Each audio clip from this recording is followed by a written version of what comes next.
Hello സുഹൃത്തുക്കളെ, അപ്പം നമ്മുടെ ഗാർഡൻ സീരീസ് പാർട്ട് 2ലേക്ക് ഏവർക്കും സ്വാഗതം. അപ്പം ഫസ്റ്റ് നമ്മൾ നമ്മുടെ ഫ്രണ്ട് യാർഡ് നല്ലതാക്കാനുള്ള പ്ലാനാണ്. അപ്പോൾ ആദ്യം നമ്മളിത് മൊത്തത്തിലൊന്ന് വൃത്തിയാക്കണം. സോ പഴയ ചെടിച്ചട്ടിയൊക്കെ മാറ്റി ഒന്ന് റീഅറേഞ്ച് ചെയ്യണം. പിന്നെ നമുക്ക് പുറകാല വീഡിയോ കാണാം. ഫസ്റ്റ് ഒരു ലെയർ നമ്മളിങ്ങനെ അതിൻ്റെ മണ്ണിൻ്റെ മുകളിലായിട്ടുണ്ട്. അപ്പം വീടൊന്നും വളരത്തില്ല. സോ അതിനുള്ള പ്രിപ്പറേഷനാണ് ആദ്യത്തത്. മണ്ണിനെ സ്നേഹിക്കുന്നവർക്കറിയാം, അല്ലെങ്കിൽ മണ്ണിനെയും പ്ലാന്റ്സിനെയൊക്കെ ഇഷ്ടപ്പെടുന്നവർക്കൊരു പ്രത്യേക നമുക്കൊരു പോസിറ്റീവ് വൈബ് ഉണ്ടാവും. നമ്മൾ ആ പ്രകൃതിയോടെ രാവിലത്തെ സമയം നമ്മൾ ഇടപെടുമ്പോൾ ഒരു പ്രത്യേക ഒരു പ്ലസ് മൈൻഡാണ് നമുക്ക്. ഇപ്പം നമുക്കൊരു എന്താ പറയുക, നമ്മുടെ മൈൻഡ് ഒന്ന് എന്താ പറയുക, നമ്മുടെ ഡീടോക്സിഫിക്കേഷൻ എന്ന് പറയുന്ന പോലെ മൈൻഡ് ഒന്ന് റിന്യൂ ആവും. അപ്പോൾ അതൊരു പ്രത്യേക ഒരു സുഖമാണ്. അപ്പം നമ്മുടെ പരിപാടിയിൽ നമ്മൾ ആദ്യമേ കുറച്ച് ലെയർ എന്താണ് നമുക്ക് അവൈലബിൾ ആയിട്ടുള്ള സംഭവങ്ങൾ. അപ്പോൾ ഞങ്ങളുടെ വീട്ടിൽ അവൈലബിൾ ആയിട്ടുള്ള കാർഡ്ബോർഡ് ഉണ്ടായിരുന്നു, പ്ലാസ്റ്റിക് ഷീറ്റ് ഉണ്ടായിരുന്നു. അപ്പോൾ അത് വെച്ചിട്ട് നമ്മൾ ഈ നമുക്ക് മണ്ണിൻ്റെ അടിയിൽ കൂടി ഇത് പുല്ല് വളരും. അപ്പം അത് തടയാൻ വേണ്ടി നമ്മൾ ഈ കാർഡ്ബോർഡ്, പ്ലാസ്റ്റിക് ഷീറ്റൊക്കെ ഇട്ടാൽ നല്ലതായിരിക്കും. അപ്പം ഞാൻ ഫുള്ള് പ്ലാസ്റ്റിക് ഷീറ്റ് ഇടാതെ ഇടയ്ക്ക് കാർഡ്ബോർഡും കൂടെ മിക്സ് ചെയ്തിടുന്നത്. അപ്പം മണ്ണിലേക്ക് വെള്ളം താഴ്ന്നിറങ്ങുകയും ചെയ്യും.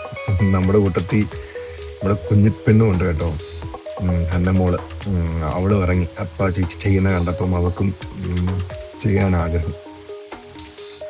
അപ്പോൾ നമ്മൾ ആദ്യം ചെയ്യുന്നതിന് ഫസ്റ്റ് ഒരു ലെയർ സെറ്റ് ചെയ്യാന്നുള്ളതാണ്. അപ്പോൾ ഒരു ലെയർ ഉണ്ട്, ഞാനിപ്പോൾ ഇവിടെ സെറ്റ് ചെയ്തിട്ടുണ്ട്. നമുക്ക് എന്താണ് അവൈലബിൾ ഉള്ളത് അത് വെച്ചിട്ടാണ് ഞാൻ ഇവിടെ ലെയർ സെറ്റ് ചെയ്തേക്കുന്നത്. എന്നിട്ട് എൻ്റെ മനസ്സിലെ പ്ലാൻ എന്ന് പറഞ്ഞാൽ ഒരു ഡിസൈനുണ്ട്, അത് നിങ്ങൾ ലാസ്റ്റ് വരെ കാണുക. മൾച്ചുണ്ട്, അതുപോലെ ഇവിടെ നമ്മൾ തടി കഷ്ണങ്ങൾ നമുക്ക് മേടിക്കാൻ കിട്ടും.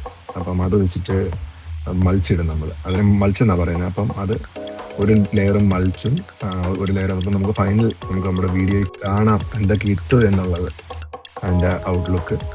സോ നിങ്ങളെല്ലാവരും വീഡിയോ കാണണം.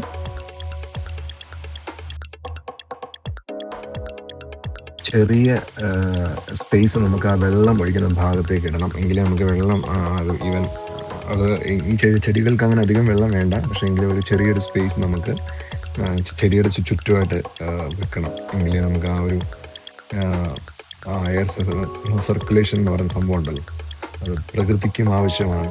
അപ്പോൾ അതിനുള്ളൊരു ഗ്യാപ്പ് മാത്രം വിട്ടിട്ടാണ് നമ്മളത് സെറ്റ് ചെയ്യുന്നത്.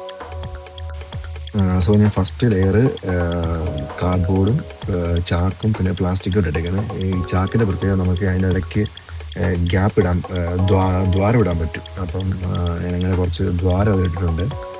ബാക്കി കാർഡ്ബോർഡിനും പ്ലാസ്റ്റിക്കിനും അധികം ദ്വാരം വേണ്ട. ഞാൻ അധികം പ്ലാസ്റ്റിക് ഇട്ടിട്ടില്ല, കൂടുതലും കാർഡ്ബോർഡ് തന്നെയാണ് വെച്ചേക്കുന്നത്.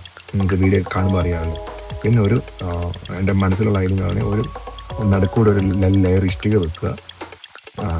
എന്നിട്ട് മൾച്ച് ഒരു സൈഡിലും പെബിൾസ് ഒരു സൈഡിൽ ഇടുക എന്നുള്ളതാണ് എൻ്റെ പ്ലാന്.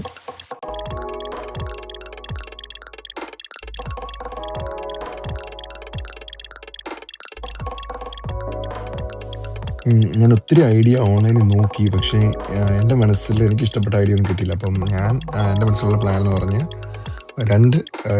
ഫ്രണ്ട് യാർഡിനെ 2 സെക്ഷൻ ആക്കുക. അതിൽ ഒരു സെക്ഷൻ മൾച്ചിടാൻ വേണ്ടിയും, അത് ചെടിയോട് ചേർന്നുള്ള സ്പേസിലെല്ലാം മൾച്ചിടാൻ വേണ്ടിയും, ഇപ്പുറം സൈഡ് പെബിൾസ് ഇടാനും വേണ്ടിയാണ്. അപ്പം ഇത് വൈറ്റ് പെബിൾസ് ഒന്നുമല്ല, നോർമൽ പല ഷേപ്പിലുള്ള പെബിൾസാണ്. അപ്പോൾ അങ്ങനെ 2 സ്പ്ലിറ്റ് ആക്കാനാണ് പ്ലാൻ.